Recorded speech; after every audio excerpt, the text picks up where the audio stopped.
मखदूम अशरफ जहांगीर सिमनानी जब जौनपुर की सरजमीन पर अपना क़याम करते हैं तो वहां के कुछ लोगों ने ये सोचा, लाओ इस फकीर की देखते हैं, इस फकीर की पहुंच कहां तक है, इस फकीर को कितना इल्म है, इस फकीर को देखते हैं कुछ मालूम है कि नहीं है। एक जिंदा शख्स को चारपाई पर लिटा करके लाए और लाने के बाद में कहा, हुजूर इसकी नमाज जनाजा पढ़ा दीजिए। मखदूम अशरफ जहांगीर सिमनानी ने निगाहे विलायत से देख लिया और हदीस पाक भी है, मदीने वाले मुस्तफा इरशाद फरमाते हैं, इत्तकू बिफिरासतिल मुमिने फइन्नहु यंजुरु बिनूरिल्लाह, कि मोमिन की फिरासत बातिनी से बचो, बेशक वो अल्लाह के नूर से देखता है। और हजरत मखदूम अशरफ जहांगीर सिमनानी तो अली की आल हैं, उसके बेटे हैं जिसे बाबो मदीनतिल इल्म कहा जाता है, उसके लाडले हैं जिनके बारे में, जिनके वालिद के बारे में नबी ने फरमाया, मैं इल्म का शहर हूं और अली उसका दरवाजा है। उसके लाडले हैं सैयद मखदूम अशरफ जहांगीर सिमनानी वहां खड़े हुए हैं। आपसे जब उन लोगों ने कहा, हुजूर इसकी नमाज जनाजा पढ़ा दीजिए, इरादा ये था कि ये जिंदा है, जब ये नमाज जनाजा पढ़ाने के लिए खड़े होंगे तब ये शख्स उठ जाएगा, हम इस फकीर का मजाक उड़ाएंगे,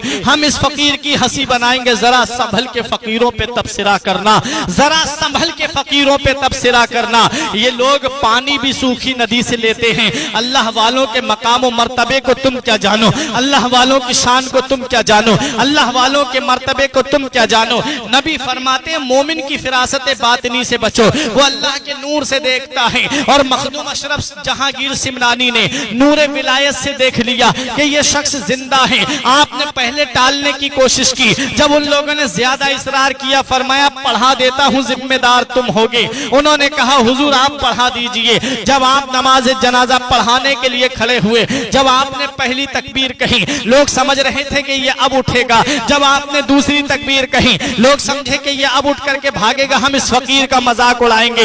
आपने जब तीसरी तकबीर कही, लोगों ने सोचा अब उठ करके भागेगा। जब आपने चौथी तकबीर कह के सलाम फेरा, वो शख्स नहीं उठता है। लोगों ने जब कपड़ा हटा करके देखा तो अब उसकी रूह उसके बदन में नहीं थी, बल्कि अब वो मुर्दा हो चुका था। ये जहां मखदूम अशरफ जहांगीर सिमनानी है, जहांगीर भी है और जहांगीर भी हैं। अल्लाह अकबर। लोग कदमों पे गिर गए, माफी मांगने लगे, हुजूर हमसे गलती हो गई, माफ कर दीजिए। मखदूम अशरफ जहांगीर सिमनानी ने उनको माफ कर दिया। ये अल्लाह के वली हैं, अल्लाह के नेक बंदे हैं, अल्लाह के बरगुजीदा बंदे हैं। जौनपुर का राजा आपके पास में आता है, आने के बाद में आपकी कदम बोसी करता है, कहता है हुजूर मैं तो मुरीद हो गया हूं, लेकिन ये दोनों मेरे शहजादे हैं, एक का नाम हसन है, एक का नाम हुसैन है, इन्हें अपनी गुलामी में आप कबूल फरमा ले, इन्हें आप अपना मुरीद कर लें। सैयद मखदूम अशरफ जहांगीर सिमनानी ने उसको, उन दोनों बच्चों को मुरीद किया। मुरीद करने के बाद में राजा कहता है, हुजूर मेरी एक ख्वाहिश है, मेरी एक तमन्ना है कि आप मेरी सल्तनत में रह जाएं, आप मेरी हुकूमत में रह जाएं, आप जहां भी ठहरे मेरी हुकूमत हो। हजरत गिरामी मखदूम अशरफ जहांगीर सिमनानी ने फरमाया, ठीक है मैं तेरी ही सल्तनत में ठहरूंगा।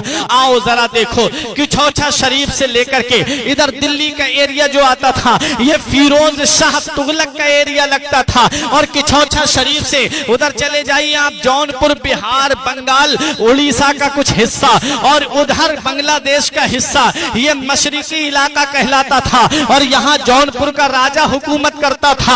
अल्लाह अकबर। आपने फरमाया मैं तेरी ही सल्तनत में रहूंगा।